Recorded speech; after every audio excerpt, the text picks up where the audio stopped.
नमस्कार, मैं हूं आपके साथ मयंक मिश्रा। देखिए, तिब्बत में ग्लेशियर फटने से भयानक हादसे की खबरें हैं और नेपाल में बड़ा जबरदस्त फ्लैश फ्लड आई हुई है, जिसकी वजह से बताया जा रहा है कि हजारों लोगों की मौत की आशंका जताई जा रही है और हजारों लोग लापता हैं।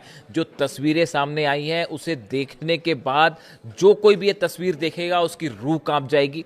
देखिए, इस फ्लैश फ्लड में इतना तेज बहाव था, इतना तेज मलबा था कि सैकड़ों घर बह गए हैं, कारें बह गई, पूरा मार्केट जो है, शॉप्स वो तबाह हो गई हैं, कई पुलिस स्टेशन तबाह हो गए और हजारों की संख्या में लोग लापता बताए जा रहे हैं, जिनका कोई अभी आंकड़ा सामने नहीं है कि इसमें कितनी मौतें हो सकती हैं और कितने लोग लापता बताए जा सकते हैं।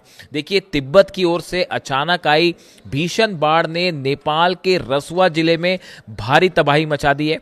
ये जो बाढ़ आई है ये भोटेकोशी नदी है। अचानक इसमें सैलाब आया और जिससे बाजार और दुकानें सब कुछ बह गईं। रसुआ सीमा नाके के कस्टम क्षेत्र को भी जो है वो भयानक नुकसान पहुंचा है। तमाम पुलिस चौकियां जो है वो बह गई। तिब्बत से अचानक आए मौत के सैलाब ने नेपाल में भारी तबाही मचा दी है। रसुआ जिले के तिमोरे में फ्लैश फ्लड के बाद हाहाकार मचा हुआ है और तबाही की डरावनी तस्वीरें सामने आ रही हैं। हालात की गंभीरता को देखते हुए 5 जिलों में हाई अलर्ट जारी कर दिया गया है और नेपाल के पीएम बालेन शाह के निर्देश पर सेना ने मोर्चा संभाल लिया है। हेलीकॉप्टर्स के जरिए लोगों के रेस्क्यू की कोशिश हो रही है। बड़े स्तर पर सेना उतार दी गई है ताकि जो लोग फ्लैश फ्लड में फंसे हुए हैं इनको बचाया जा सके। देखिए, रिपोर्ट के मुताबिक बुधवार की सुबह जो है ये हादसा हुआ है और तिब्बत की ओर से अचानक जो है वो ये सैलाब आया, भयंकर सैलाब आया और बिना कुछ चंद सेकंड के अंतर इसने जो है वो बड़ी संख्या में लोगों को अपनी चपेट में ले लिया। बताया जा रहा है कि पानी का ये अचानक बहाव सुबह करीब 9 बजे भोटेकोशी नदी में आया और फिर आगे बढ़कर त्रिशूली नदी में नुआकोट की ओर बढ़ा। तिब्बत में ग्लेशियर लेक आउटबर्स्ट यानी ग्लेशियर झील के फटने से ये तबाही हुई है। अब सैटेलाइट से समझने की कोशिश की जा रही है कि एग्जैक्टली कैसे इसकी शुरुआत हुई, कैसे ग्लेशियर फटा।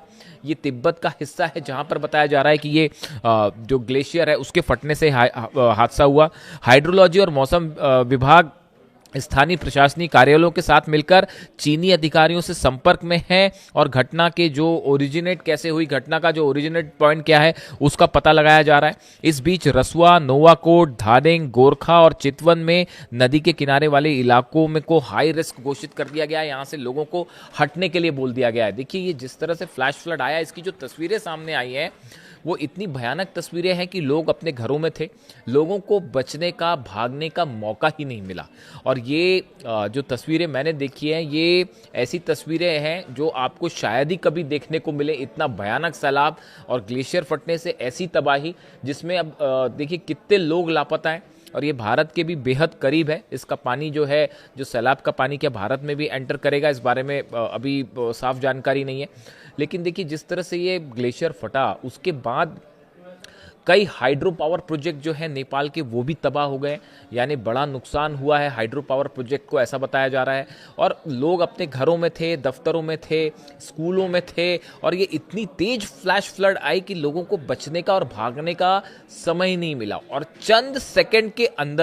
सिर्फ चंद सेकंड के अंदर पूरा शहर का शहर और गांव के गांव जो है वो इसकी चपेट में आ गए। और अब जो तस्वीरें सामने आ रही हैं वो बताया जा रहा है कि इस साल का ही नहीं, पिछले कई सालों का ये सबसे भयानक फ्लैश फ्लड का मामला है और इसमें मौत का आंकड़ा अभी कहां जाके रुकेगा कोई इसका अंदेशा नहीं जताया जा सकता। राहत बचाव कार्य बड़े स्तर पर जारी है। इससे जुड़ा जो भी अपडेट आएगा हम आप तक पहुंचाएंगे। Thank you so much.